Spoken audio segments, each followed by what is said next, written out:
Deputy chief minister Pawan Kalyan గారు చంద్రబాబు నాయుడు గారి చేతిలో కీలుబొమ్మగా మారడానికి గల కారణాలు అనేకం. అదేవిధంగా పవన్ కళ్యాణ్ గారు ప్రతిసారి కూడా మేము 15 సంవత్సరాలు కలిసే ఉంటాం, ముఖ్యమంత్రి చంద్రబాబు నాయుడు గారు ఇలానే కొనసాగుతాడు, విడిపోయేది లేదు, విడిపోము, తన్నుకున్నా కొట్టుకున్నా మేము కలిసే ఉంటాం, కలిసే పోటీ చేస్తాం, కలిసే ప్రయాణం చేస్తాం.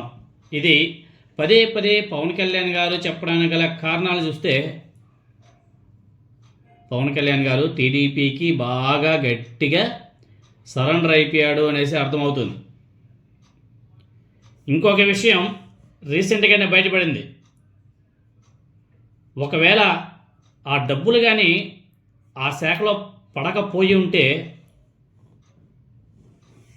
ఏకంగా పెద్ద పెద్ద ఆఫీసర్లే ఆంధ్రప్రదేశ్లో దిగిపోయేవాళ్ళు.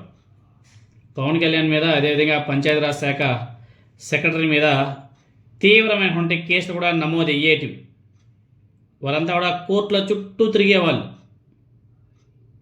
ఇంతకీ ఏమైంది, ఎందుకని ఒకసారి ఆలోచన చేస్తే పవన్ కళ్యాణ్ గారు డిప్యూటీ చీఫ్ మినిస్టరే కాదు, ఆయన పంచాయతీరాజ్ శాఖ కూడా మినిస్టర్, ఆయన అదేవిధంగా పర్యావరణ శాఖ కూడా ఆయన మినిస్టర్. మీకు అందరూ కూడా తెలుసు కదా.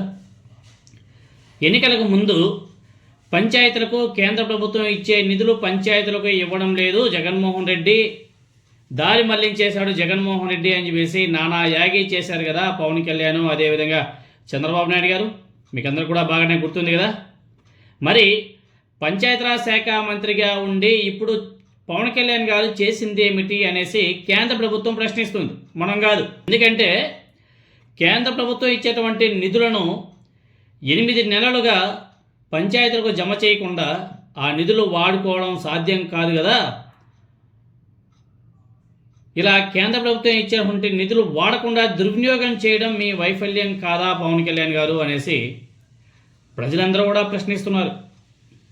నీతులు చెప్పే పవన్ కళ్యాణ్ గారు ఇప్పుడు ఆయన శాఖలో, ఆయన ఆధ్వర్యంలో జరిగినటువంటి ఈ తప్పుకు ఖచ్చితంగా సమాధానం ప్రజలకు చెప్పవలసిందే కదా.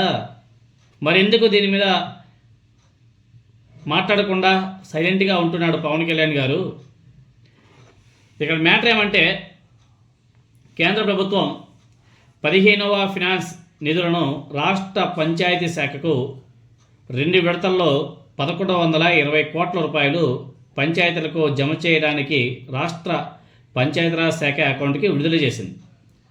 ఆ డబ్బుల్ని డిసెంబర్ 2024లో గ్రాంట్గా పంపింది.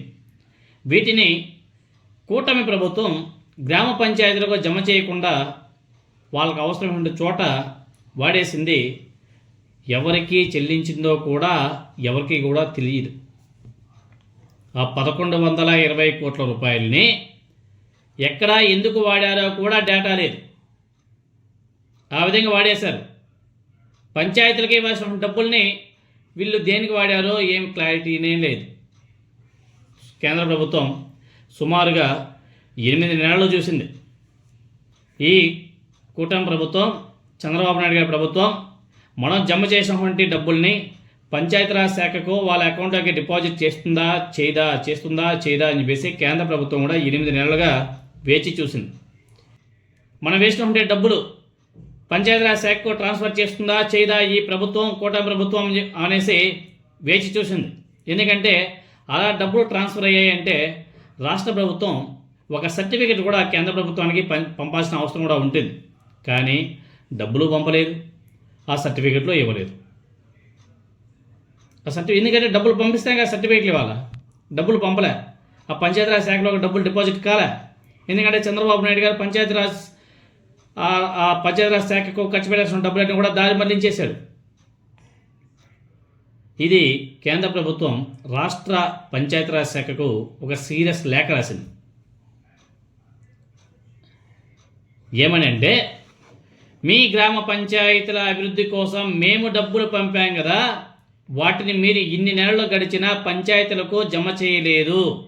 వెంటనే మేము పంపినటువంటి డబ్బులు వడ్డీతో సహా, ఇది చాలా ఇంపార్టెంట్ పాయింట్,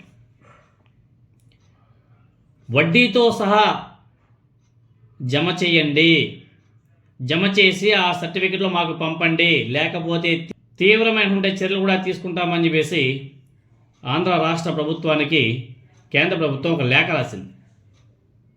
ఇక తప్పక పరిస్థితుల్లో రాష్ట్ర పంచాయతీరాజ్ శాఖ కేంద్రం పంపినటువంటి 15వ ఫినాన్స్ కమిషన్ గ్రాంట్ని వడ్డీతో కలిపి పంచాయతీలకు జమ చేసింది అని చెప్పేసి కేంద్రానికి రాష్ట్ర ఫినాన్స్ సెక్రటరీ గారు, అదేవిధంగా పంచాయతీరాజ్ కమిషనర్ గారు కేంద్రానికి ఒకే రోజు లెటర్ కూడా రాసి పంపారు. మేము ఆ డబ్బుల్ని వేసేసినాము, వడ్డీతో సహా వేసేసినాము అని చెప్పేసి. ఇక్కడ పాయింట్ ఏమంటే, కేంద్ర ప్రభుత్వం గ్రాంట్గా ఇచ్చేటువంటి 1120 కోట్ల రూపాయలని 8 నెలల పాటు ఈ డబ్బుల్ని ఎక్కడ ఉంచారు, ఎక్కడ ఖర్చు పెట్టారు, దేనికోసం ఖర్చు పెట్టారు అన్నది మొత్తం కూడా సీక్రెసీ, ఎవరికి కూడా తెలియదు. ఇప్పుడు ఆ 1120 కోట్లకు వడ్డీతో సహా పంచాయతీలకు చెల్లించాల్సిన దుస్థితి వచ్చింది అంటే ఈ కూటమి ప్రభుత్వం యొక్క వైఫల్యం కాదా? రాష్ట్ర పంచాయతీరాజ్ శాఖకు మంత్రిగా ఉన్నటువంటి పవన్ కళ్యాణ్ గారు దీని మీద సమాధానం ప్రజలకు చెప్పాలి కదా.